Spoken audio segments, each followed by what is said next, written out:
लोगों ने भी इस सिस्टम को एक्सेप्ट किया था। हम जब इलेक्शन में लोगों के पास गए थे कैंपेनिंग करने में, तभी हम लोगों ने यही बताया कि इतने सालों से आप विविध राजकीय पक्ष के लोगों को, नेताओं को चुन के दे रहे, एक बार शिवसेना का नगर सेवक आता है, कभी कांग्रेस का आता है, मगर आपकी जो परिस्थिति है, लोकल लेवल की जो परिस्थिति है, उसमें कुछ बदलाव नहीं आता है। केवल ये प्लेयर्स चेंज हो रहा है, मगर ग्राउंड लेवल पे कुछ बदलाव नहीं आ रहा है। तो इसका कारण यही है कि सिस्टम वही है, लोगों के चेहरे बदलते हैं, मगर सिस्टम, जो गवर्नेंस सिस्टम है वो वही है। तो हमें गवर्नेंस सिस्टम बदलना है, और ये जो नई सिस्टम प्रपोज की गई है वो बदलाव लाएगी जरूर, जिसकी वजह से आपको अपनी एरिया में, कम से कम अपने घर के बाहर, अपनी बिल्डिंग के बाहर का रोड है, अपनी एरिया जो है, उसमें कुछ बदलाव लाने का एक अधिकार प्राप्त हो जाएगा।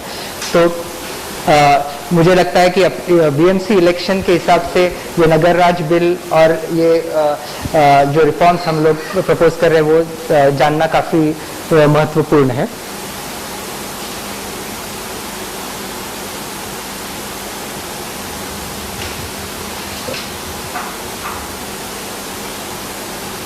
तो इस तरीके से जो सिटी एडमिनिस्ट्रेशन होगा वो थ्री लेड एडमिनिस्ट्रेशन होता है, जहां पर वोटर, एरिया सभा का प्रतिनिधि होता है, जैसे एक आम नागरिक अपने एरिया में, सिटीजन अपने एरिया में एरिया सभा के माध्यम से पार्टिसिपेट करता है। वो अपना एरिया सभा रिप्रेजेंटेटिव चुनता है, जो वार्ड कमेटी, जो अपने लोकल लेवल पर वार्ड कमेटी है, नगर सेवक की वार्ड कमेटी, वहां पर रिप्रेजेंटेटिव अपना रिप्रेजेंटेशन करता है। और शहर के लेवल पर मेयर और उसकी म्युनिसिपल काउंसिल होती है।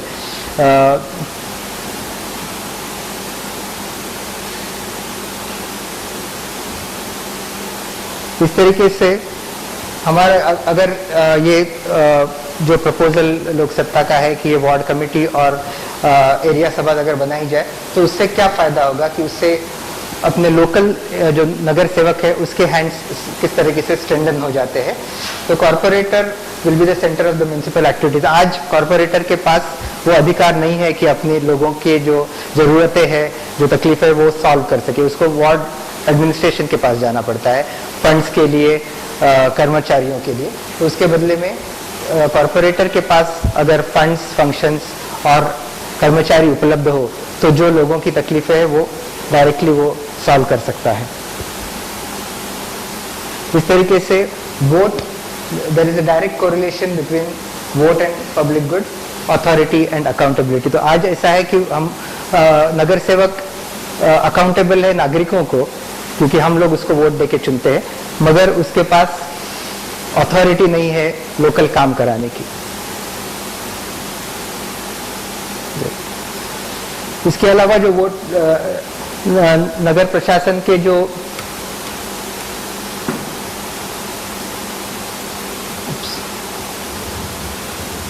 नगर प्रशासन के वोट मुंबई कैंपेन में 3 सुझाव किए गए थे, जिसमें से ये नगर राज बिल और एरिया सभा फॉर्मेशन, एरिया सभा वार्ड कमेटी फॉर्मेशन का एक महत्वपूर्ण अंग था।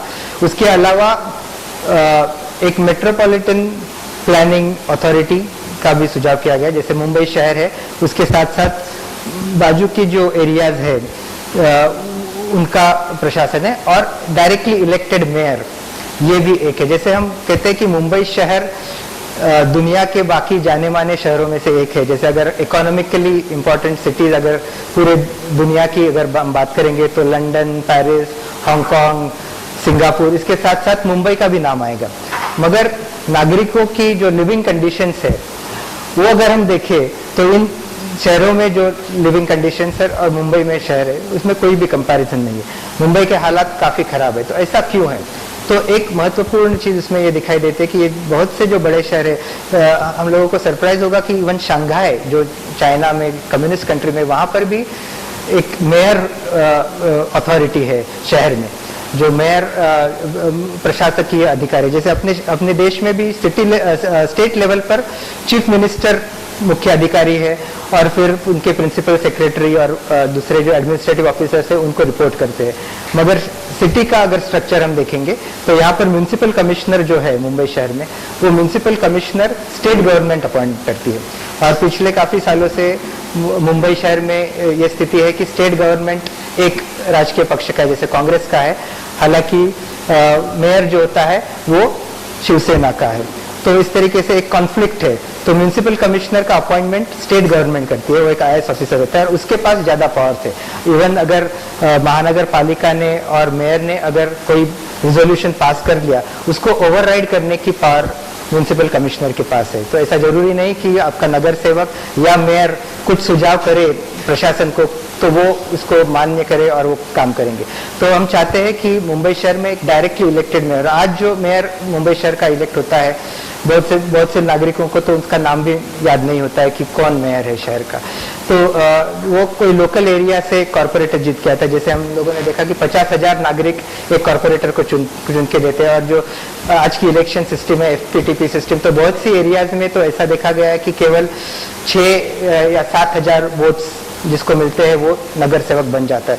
तो अपने एरिया के केवल 6-7 हजार नागरिकों के सपोर्ट से जो कॉर्पोरेटर चुन के आता है, अगर वो उस राजनीतिक पार्टी से जिसके ज्यादा मेंबर्स कॉर्पोरेटर बन जाते हैं तो उसे मेयर बनने का अधिकार प्राप्त हो जाता है। तो केवल 6-7 हजार लोगों का सपोर्ट लेके और फिर अपने पार्टी के ज्यादातर कॉर्पोरेटर्स का जिसको सपोर्ट मिलता है वो मेयर बन जाता है।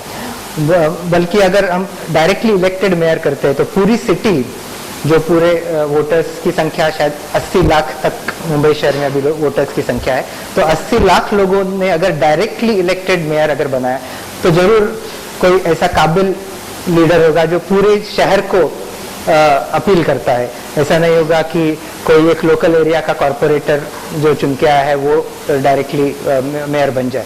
तो एक काबिल आदमी अगर लीडर बन जाता है और उसके पास अगर पूरी एग्जीक्यूटिव पावर्स दी जाती है कि म्युनिसिपल कमिश्नर वो अपॉइंट करेगा, फिर आज की स्थिति में मुंबई शहर में यह है कि स्टेट गवर्नमेंट म्युनिसिपल कमिश्नर के थ्रू भी इंटरफेयर करता है मुंबई शहर के गवर्नेंस में। उसके अलावा स्टेट गवर्नमेंट ने कुछ मल्टीपल एजेंसीज भी बनाई है, जैसे कि म्हाडा है जो स्टेट गवर्नमेंट की एजेंसी है, उसके बाद MMRDA है वो भी स्टेट गवर्नमेंट की एजेंसी है।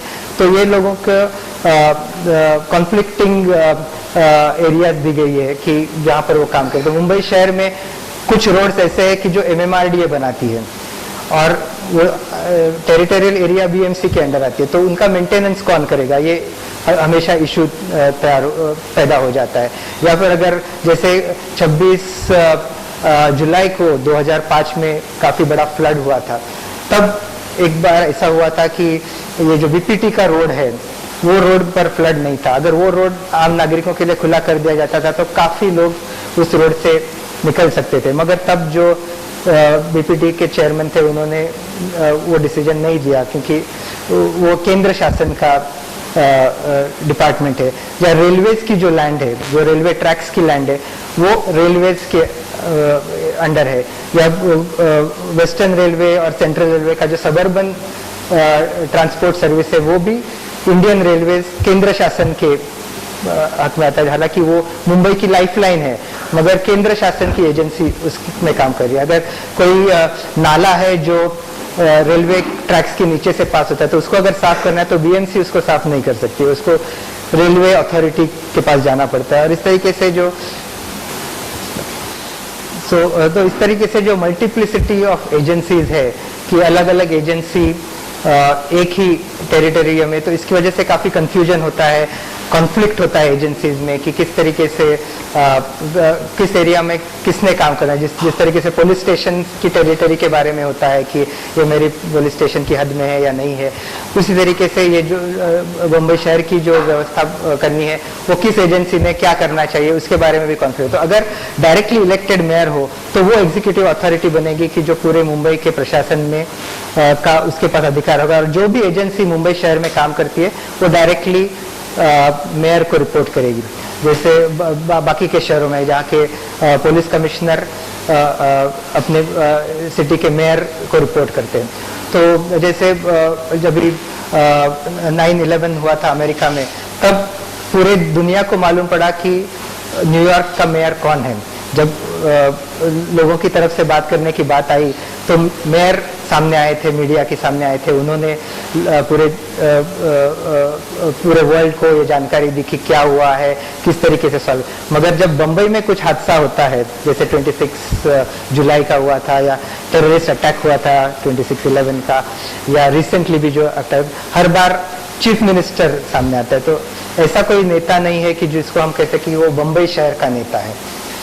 तो शायद यही तकलीफ है कि जो ज़्यादा करके जो चीफ मिनिस्टर्स चुन के आते हैं वो काफ़ी कभी नांदेड़ से है, कहीं उनकी जो कॉन्स्टिट्यूएंसी है वो कहीं पर और है, और वो मुंबई के ऊपर उनका प्रशासन चलता है। तो ऐसा नहीं होना चाहिए। जो मुंबई के नागरिकों ने चुना हुआ जो लीडर है, उसको मुंबई शहर का लीडर, CEO, एक चीफ अथॉरिटी के रूप में होना चाहिए। यही इसमें प्रावधान है। Thank you.